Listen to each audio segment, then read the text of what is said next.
We now live in a world where the Giants have won 3 straight games with Tommy DeVito as their starting quarterback. The defense is starting to get some turnovers, and the Giants are right in the thick of it in the playoff race. So what do we do now?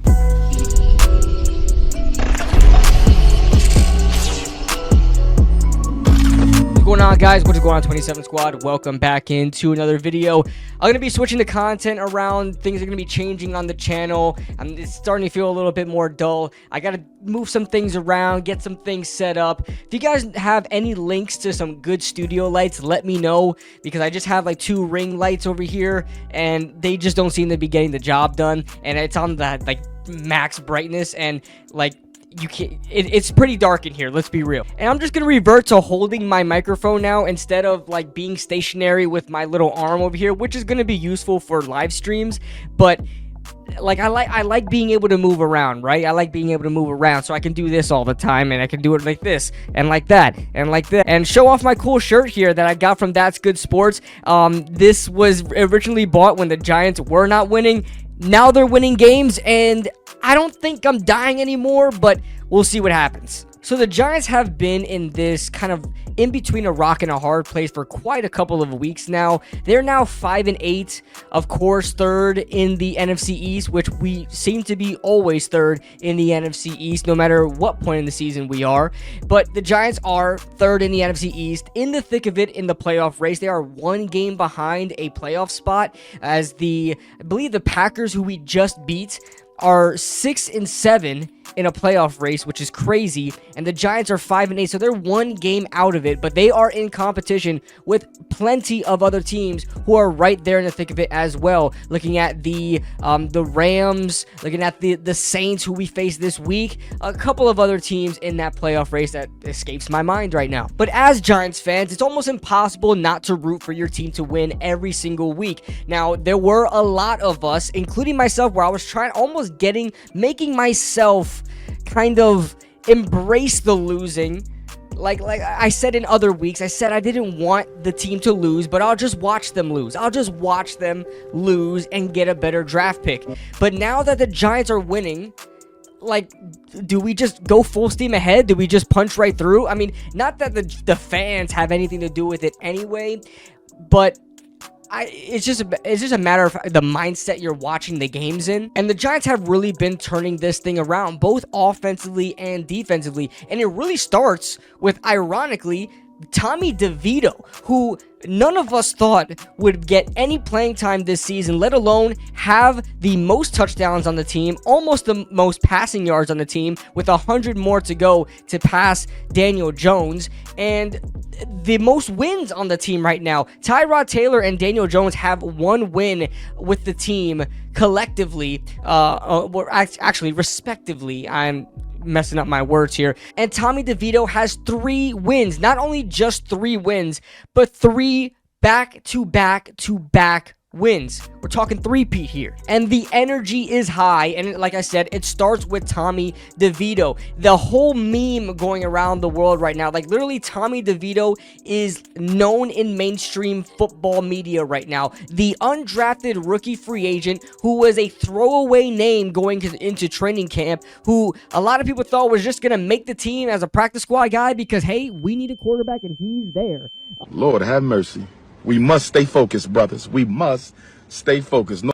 And now has become a household name throughout the entire NFL, not only because of his name, not only because his style and swagger and his family, but he is winning games. And not only is he winning games, he's not making any mistakes. We're talking about 0 interceptions in the past 3 games that he has won. 0 interceptions. And he also was close to leading the Giants in rushing yards in this past game if it wasn't for Saquon Barkley having 2 great runs before he ultimately fumbled it. And he's actually pushing the ball downfield. He's made some really good throws in these past couple of weeks that completely are jaw-dropping. Going back to the touchdown with Saquon Barkley, that passing touchdown to Saquon Barkley against Washington, looking at that Isaiah Hodgins touchdown in the past week, and there are a bunch of more to pick from, but he has put on some throws that would be impressive by most quarterbacks in the NFL. And we also have to talk about this defense. Sure, statistically, this defense is not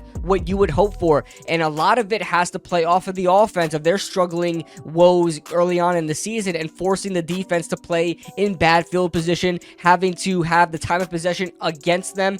And so it really kind of skewed those numbers for the defense. But however, they've been balling out as of late. In the past 3 games, the Giants defense have forced 12 turnovers in the past 3 games. That is averaging 4 turnovers a game. And check out this crazy stat. Throughout the entire season so far, the Giants have forced 22 turnovers. So 12 of the 22 turnovers were in the past 3 weeks. That means the Giants have only forced 10 turnovers in 10 weeks. And by the way, they had 0 turnovers in 4 weeks. If you can't keep up with that, I'll put the tweet that I made. That is an absolutely insane start. The Giants defense went from 0 to 100 not even real quick, in a second. The rise of the New York Giants on offense and defense leaves us really asking this question: what should the Giants do? Now, I know we cannot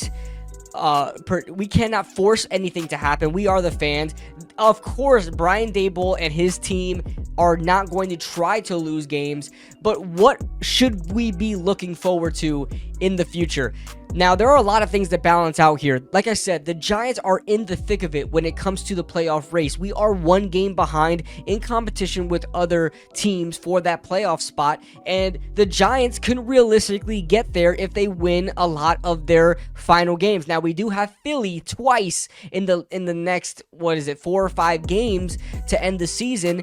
I believe it's 4 more games, and Philly is 2 of them, so that's gonna be difficult, but we're still in it. And on top of that, if we don't, beat Philly, which I don't see us beating Philly, not even once, but if we don't beat Philly, I'm pretty sure we'll still have a decent draft pick. And I know, listen, the Caleb Williams dreams are probably over. We really have to wait for a Drake May to kind of fall down if he does. And I really heard a lot about Jaden Daniels, the Heisman winner this season, the quarterback for LSU. So if the Giants realistically and most likely do not get a playoff spot, they probably will end up with a top 10 pick in the draft.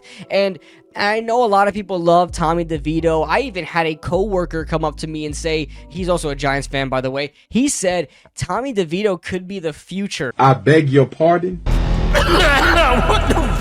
I don't like... I love the energy. I love the energy of Tommy DeVito's agent looking like a complete mafia boss, and his father kissing his agent kissing him, and them doing the gabagoo hand gesture, and the whole NFL world going wild for the DeVitos, and all the energy surrounded by it. I love Tommy DeVito. I love the story.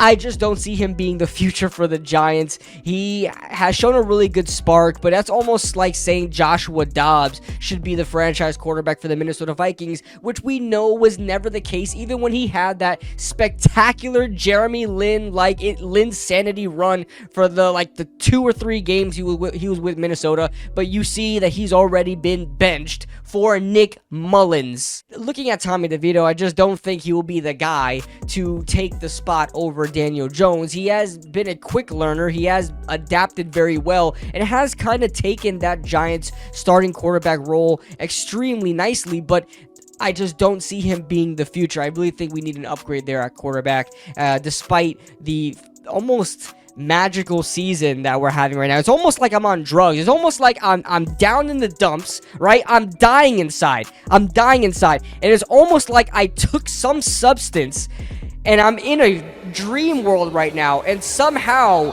some way, the Giants' undrafted rookie quarterback who was on the practice squad just comes into existence and becomes the starter and leads the Giants to 3 straight wins after only having 2 wins from the prior 2 quarterbacks. But this is very real. It's very real. And the Giants are in a tough spot, especially as fans. There is a lot of back and forth on what the Giants should do, understandably so. We got a lot of Giants fans that want to tank. We got a lot of Giants fans that aren't happy that they're winning games. But I know deep down they are satisfied that the Giants have a W. It's very hard, no matter how much of a tanking fan you want to be. It's very hard to root against your team. So I know deep down these guys want to win, and they want to tank because they want to win. I'm getting a message right now. With that being said, let me know what you guys think in the comment section below. This is just a fun conversation. It's been kind of dry on my channel lately, and I apologize for that. I plan to make some more videos in this upcoming week. Hopefully they'll be a little bit more easier to edit as Christmas season is rolling around. As you guys know, I'm a mailman, so I'm literally Santa Claus for the month of December. It is very hard to sit down and start making videos, so that's why I've kind of been on this hiatus. So I appreciate you guys. Thank you guys for joining in. We'll see you guys in the next video. Woo!